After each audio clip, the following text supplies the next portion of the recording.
Com o alto índice de casos do coronavírus na cidade, vai um alerta para quem está em processos de recuperação e sentiu algumas diferenças no corpo. Uma das características da Covid-19 é a ampla variedade de sequelas ou manifestações prolongadas pós a recuperação.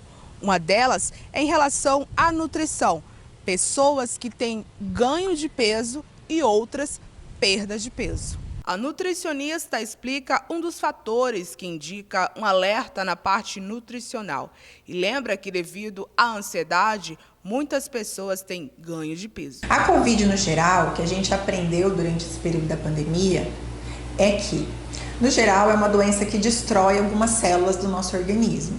Então, o que foi percebido é que alguns pacientes que já tinham algum início de doença ou alguma doença que já estava em tratamento, a Covid acelerou o processo dessas doenças. Então, quem estava pré-diabético começou a usar medicamento, aumentou as taxas de glicose, quem já estava com pressão alta teve uma piora no quadro da pressão, quem estava ganhando peso aumentou bastante de peso, então tudo isso foi relacionado. Além do que as pessoas tiveram muito medo, né? Todo esse período gerou muito medo, gerou muitas perdas, o que causou um outro sintoma que é a ansiedade. Então isso também levou as pessoas a comerem mais, um volume maior de alimentos, o que fez com que ela acabasse ganhando peso. Então, na Covid a gente teve um aumento expressivo da obesidade depois que as pessoas passaram pela pandemia.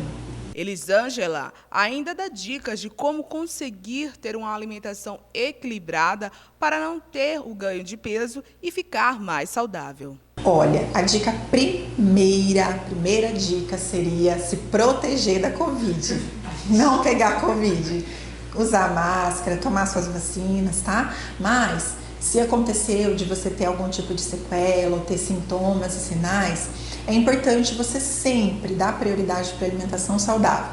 Bastante legume, bastante verdura, carne, ovos, frango, peixe, as frutas bastante.